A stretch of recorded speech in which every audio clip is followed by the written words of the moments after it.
Ta, niambie. Oh my. KPLC, are you kidding me? Are you kidding me? I got the Grand Mullah, I got the Don on the set, the two wealthiest, nastiest lawyers who could take us all to court, and you cut the lights?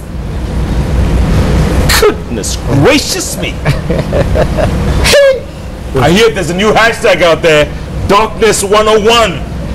Higher, Twendelea, whichever one you want. I got the Grand Mullah.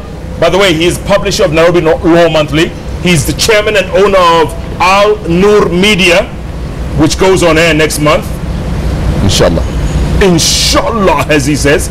The Don, double-breasted waistcoat. Are you kidding me? You can say it.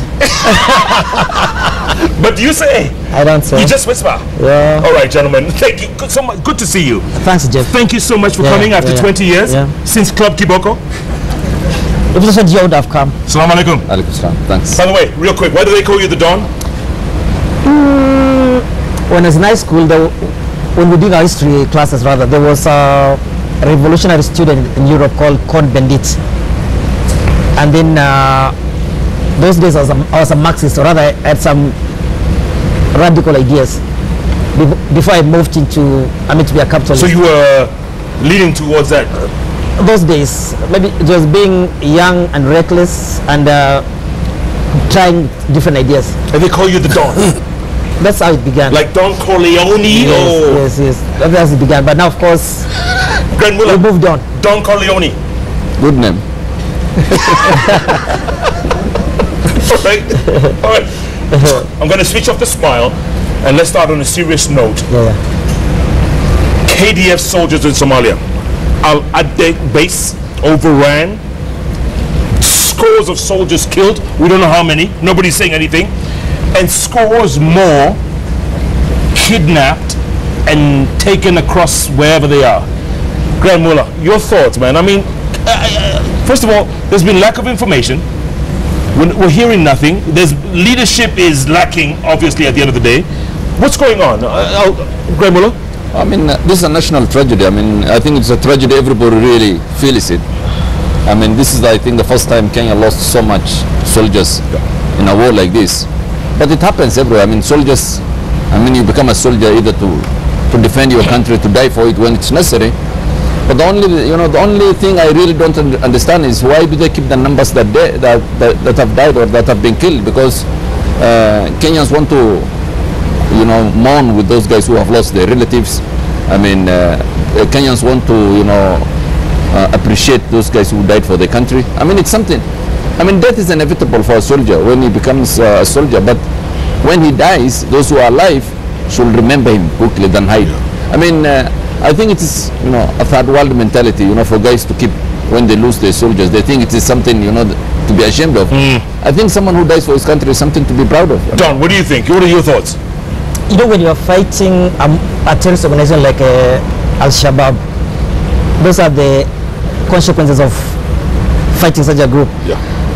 We need to understand Kenya's basically strategic policy, military policy. You need to understand again, Jeff, that Kenya has an interest in having Somalia that is pacified. And I want us to go to the background of Al-Shabaab. So we need to understand, before we start blame gaming and whatever, we need to understand the entire ideology of Al-Shabaab. Al-Shabaab is, as I said, a terrorist organization. They don't have territory, they don't have an address, and they don't call you that we're going to attack you. And losing the soldiers, I say, is part of the price of keeping our borders safe. But I want us to discuss more about the ideology of terrorism. Yeah, the ideology of terrorism. Before you go there, Grand Mullah, there was a report in one of the papers that the Somali National Army, SNA, actually warned the KDF in Somalia. They said, look, these guys are coming. They warned them. And The camps were next to each other. SNA camp was next to the KDF camp, and the SNA camp got up in the middle of the night and took off. These ones did not heed the warning. Did you hear that story? No, I had that, but you see, I mean, if you look at the terrain where the camp was, I mean, there's not a lot of vegetation. I mean, it is semi-arid area like northern Kenya. Yeah, because so you can see the enemy coming. You can see the enemy coming. I mean, you can, if they had a good reconnaissance, mission, which they should. I mean, these guys were coming in, according to the reports, they were coming in all the ramshackle armored personnel carriers stolen from Burundi. So, I mean, I think, even the site of the camp, I mean, why should it be in a plane when you can't defend, a place like that? Yeah. I mean, we are not experts, but I think common sense. We can see, I think there are quite some failures. Common sense. Yes. But terrorists, they embed with the local community. So you can't blame our soldiers that they weren't prepared for the coming of Al-Shabaab, because these are people who basically they live within the community. And as I say, we need to have a bigger policy. We need to have a bigger plan on how to deal with Al-Shabaab. And I want us to take more time on dealing with the issue of Somalia. Bottom line, is this a big blow for Kenya? Is it a big blow? It is sad, but it's not a big. That's how it is. It's not a big blow. Grand Mullah, big blow. I mean, when you lose 100+ soldiers, for a terrorist organization, a small ragtag, and people like Al-Shabaab, it's a big loss. Yeah, it's a big loss. Now, in 1970s, America lost about 300 soldiers in Beirut from terrorism. America is the biggest military power in the world. Us weren't as big. I mean, weren't anywhere in the same league with America. So losing 100 soldiers is sad for the families, which we all, of course, we appreciate the work they've done for us, the sacrifice they've when America lost for this country. When America lost those 350 soldiers in Beirut, yes, I mean, they withdrew the army the next day under orders from Ronald Reagan. It was a huge loss. Yes, yes. And also Somalia, Mogadishu in 1993, Black Hawk down. 18 U.S. soldiers were killed in the streets. And they withdrew. They withdrew. We can't withdraw from Somalia, Jeff. Let's go back into America. America will never allow Mexico or Canada to be hostile countries. So Kenya has an interest, a strategic interest, to make sure Somalia is either our ally or basically a client state. And I've always argued it should be a client state for Kenya. Grand Mullah, should KDF withdraw from Somalia? No, I don't think so. I mean, it's not in our national interest. But there's a need to study really the rationale for going in the first place. I mean, it doesn't make sense at this point to withdraw. I mean, you don't withdraw just because you have suffered some loss. They should be there, but there's need to rationalize. There's need to, reappraise the strategic concept, the whole idea about the whole thing, Okay, Don, real quick. When the caskets were being brought back from Mogadishu, the only government representative other than the chief of staff was the Minister for Defense. Should there have been other higher ranking officials at Wilson Airport to receive the caskets? When terrorists attack, they want to basically leverage PR. And one of the things is seeing our president going to the airport to receive the bodies. And I think it was wise for the president to do what he did. At the right moment, he'll go and see the families. Maybe he spoke to the families, I don't know. But the president doesn't need to be at the airport to be seen that he's sharing the grief with the families. That's what you think? Yes. And I agree with him, absolutely. I mean, there is no need for the president really to receive, the fallen soldiers. I mean, you have the defense minister, you have the top echelon of the Kenyan Defense Force. For me, that's good enough, I mean, people are making a lot of it that the president, is not at the airport to receive. I mean, normally I think, once you have the defense minister, you have the top brass of the Kenyan Defense Force. That's good enough. Okay. Yes, yes. Okay. Yeah, we're just making so much out of nothing. We're making a lot of noise where we shouldn't. As I say, we haven't asked the president whether he's made phone calls to all the families. May believe he's made the phone calls to families. Sure. Yeah. And the fact that he's in Mombasa, up and down, he's up and down the coast all this time. It's nothing that. I mean, what's wrong with being in Mombasa? Okay. Yes. You both think this. That's it. He hasn't done anything wrong. So you two hate each other so much, but you agree on one thing. There's No, something we don't hate we don't one each other.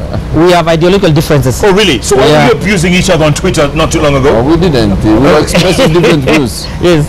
Yes. Seriously? Yeah. Okay, ideology. Yes. How come you differ so much? Like one of them which I needed to dwell on is Yes. again on terrorism, Yeah. which we completely disagree. Because I always believe that terrorism is, people may dislike me for it, but it's actually Islamic terrorism, and we have to call it Islamic terrorism, which is our biggest problem, which is actually our existential threat, and we have to deal with it. And when I say Islamic terrorism, basically is if you look at Al-Shabaab, Al-Qaeda, Taliban, ISIS, all of them share the same, they belong to the same school in Islam. It's called Wahhabism, it's called Salafism. So when they say there is no Islamic terrorism, it's nonsense. It's like Islamic terrorism. So we need to deal with that issue. Once we face that issue head on, then there'll be no terrorism. So you're blaming these people? Is that what you're saying? I'm not blaming him. I'm blaming Al Saud family of Saudi Arabia. No. I mean, these are topics that Don has no expertise on, and he knows that. I mean, he's placing his views on articles he read in the Economist all the time. So when he says terrorism is Wahhabism or Al Saud family, I mean, it's beyond his even scope. It's beyond his comprehension to understand the genesis of all this. You say, The bottom line is terrorism has no religion. If you go to Colombia, there's terrorists. If you go to Sri Lanka, people died so many times. I mean, there are many people who died in the people who killed Indira Gandhi were sick. I mean, there's a big difference. It manifests itself in so many different forms. I mean, but it's popular. I mean, Don once in a while likes to appear enlightened when he says everything bad is Islamic or Saudi family. If you look at his tweets, but these are complex topics, and Don has no experience or expertise. Don, what do you say?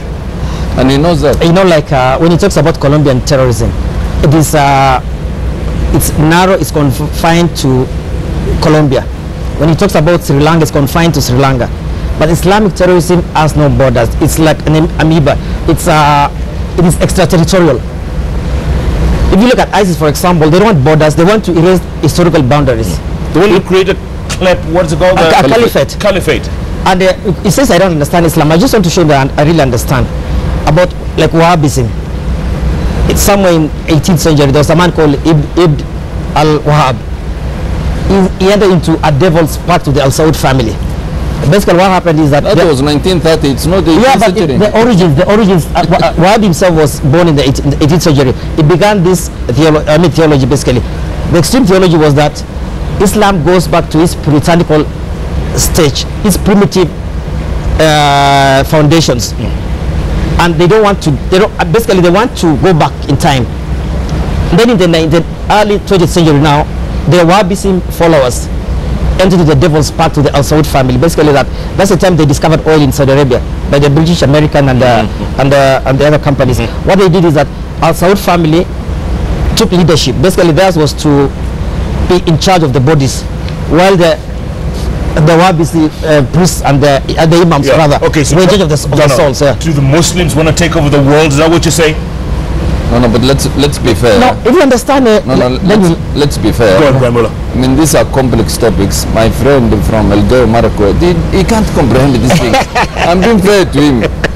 I'm being fair to him. He's using cliches like Wahhabism and the devil's pact. No. But I mean, he's not a student of Islam. He's not a student of Saudi Arabia. He has. Don has never left this country. Jeff. I'm being fair to him. But you see, don't use popular terminologies like Islamic terrorism. I mean, this is cliches. Really. Jeff. Both of us are lawyers, and in law they say, but basically, like, you rely on facts. As you have to have the facts before you, and you may have laid the facts before you. And I keep insisting that Islamic terrorism is actually Islamic terrorism. And you need to understand, it may be Muslim, but you may not have read about it. You don't have to be Muslim to know about Islam, just like the way you don't have to be, you can study a field without being that particular field. We have professors of Christianity, and they don't even believe in God. or even professors of Islam, and they don't believe in Islam either. But so where did you study this concept? Where? Are you a student of Wahhabism? I'm a student of history. Oh, okay. I'm a student of history. Where? History. Learning is continuous. You know, like Ahmednasir wants to confine himself maybe to narrow fields. Yeah. Maybe because he hasn't read the Bible. But maybe the Quran, I read the books by Islamic scholars. But by the way, he was in Harvard. Cornell. Yeah. No, the point that it's not about where someone goes. What I'm saying, for you to propound, very wide theories about certain things, you must have some specialized knowledge or experience. And I'm saying Don may be a good lawyer in Nairobi, but if you look at his background, he knows nothing about Wahhabism or Islamic history. So I mean, he may read an article on the Guardian or the Independent about Wahhabism and the correlation between this. Then he wants to say that again and again, so that it. So Grand Mullah, you saying what the Don is saying is rubbish? No, I'm saying Let me the nexus between Wahhabism, for example, and terrorism. If you want to make that nexus, you need to be very careful. You have to be having sound, empirical or historical background. Okay, let's switch gears. Yeah. In Kenya, the threat from Al-Shabaab right now, how high, how imminent, how dangerous is it, Don? It's real, because as I said again, if you understand the basic ideology of Al-Shabaab, it's the same ideology that is driving ISIS, that is driving Taliban, not even Taliban, basically it's ISIS, Al-Shabaab are the same, and the one in Nigeria, Boko Haram. These are borderless terrorist organizations, and anyone who is not Sunni Islam is an infidel. You have to be Sunni Islam or So if you're infidel. Shia? You're infidel. Grand Mullah, I don't know these things is propounded. I mean, I think the point you asked is how imminent is the threat on us? Yes. And I think the important thing to appreciate is that the last 1 year, I mean, we did not have any terrorist attack. Since Garissa. Yes, and I think the Kenyan government, the security forces have done very well. There are certain steps the president took in terms of the kind of personnel that are in northern Kenya. Yeah. I mean, there have been a lot of change. There have been a lot of resources poured in. There's a lot of even in terms of personnel, there's a lot of increment. And now, it's, I think, a little bit more difficult for them to cross the border because of the, the barriers and all these things. Okay, let me ask you this question then. Don, has Nkaiseri, the general, has he done a good job so far? He's doing good job. I believe so. Yeah? I believe in him. I trust him. You do? Yeah, I do. Grand Mullah, you think he's done a good job? No, but I have said that before. I mean, the kind of a person you entrust with this kind of job is very important. I mean, you can see the difference when what was that man? Olelenku. When Olelenku was there. Yeah. And then you suddenly replace him with the Kayseri, and then you replace the police. Even the police commissioner. I mean, he may not be very vocal or very charismatic, but I think he has done very well. Yes, very well. Your thoughts on Boynet? He's an excellent policeman, and he'll do well. Yeah? He's going to do well. By the way, Olelenku wants to run for office now. For? Some seat. This is chief campaigner. He's blind, Isn't he allowed to run for any office? Should he? After the debacle in Westgate? Are you kidding me? No. It's Ahmednasir pushed him out. Running negative propaganda against him. So he did a good job in Westgate? He wasn't given a chance. By whom? What did you say? Sieke? We're under Sieke. Yeah. Because again, once we understand terrorism, you can't blame anyone. Even the most powerful country in the world, whether it's France, whether it's Germany. France, the last month was attacked by the terrorists. That's right. They weren't prepared. No. Be fair. When there's a terrorist attack in these countries, they are liquidated in hours. Thank you. Or minutes. Thank you. Here, we had 4 days. 4 days. And your good friend was saying mattresses were burning. Thank you. Now, and the world was burning. At least we agreed one thing, that they should be liquidated, which I've always agreed, on extrajudicial killing of terrorists.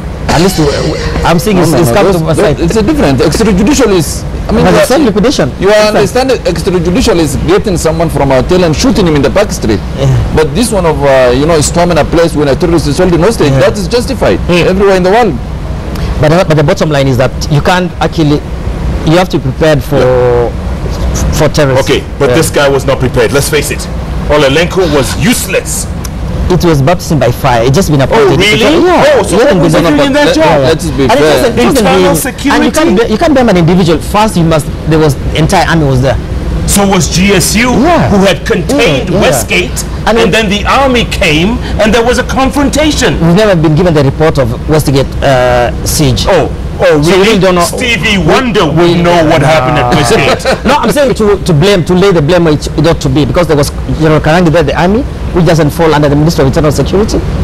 So you can't blame Olelengo. He did his part. Okay, so Yeah. you're campaigning for him right now as we speak. No, I'm not campaigning for me. He's able to do So for you're himself. campaigning for Olelenko, just like Ahmednasir is also, campaigning for Waiguru, right? No. No, let's face it. No, let's face it. You guys are fair. No, no, but I should have been a lawyer. Give some credit to the people of Kajiado. Give them credit. For Give them credit. They may not elect him. Give them credit. you see, he's deviating from the Waiguru mention. Go on, Ahmednasir. Yeah. How's your client? She is very fine. I mean, what has she done wrong? Oh my. Gentlemen, I want to take a break, come back, talk about the latest. Was it Parliament that approved that the President could appoint the Chief Justice and the Deputy Chief Justice? Is that it? Yeah. Send some names to the JSC? Yeah. How? There's nothing wrong with it. Okay, also, Ruto at the ICC. Is it done and dusted? Is he going down? He's coming home. That's your friend. He's coming home. So Olelenko, Ruto, okay. Keep tweeting at DBK017, right? Yeah. At Ahmednasir Law, at Koinange Jeff. The hashtag Politics 101 or Darkness 101, whichever one you want to use. You know, it's up to you guys. Gentlemen, let's keep talking. Yeah. Good to see you after 20 years. Oh, thanks. How was Club Kiboko with Jimmy Goto? Club Kiboko, I mean, It was excellent. and why did you take a hiatus for 20 years? It was age of innocence, and And you never did this for 20 no, years? I don't want to do it. Why? This is my last one, actually. For another 20? Yeah. But in 2017 you're standing. No. Public service is not politics. Jeff Koinange live at the Villa Rosa Kempinski takes a break. We'll be back. Grand Mullah takes on the Dawn right here on JKL. And JKL takes a break. We'll be back in a moment.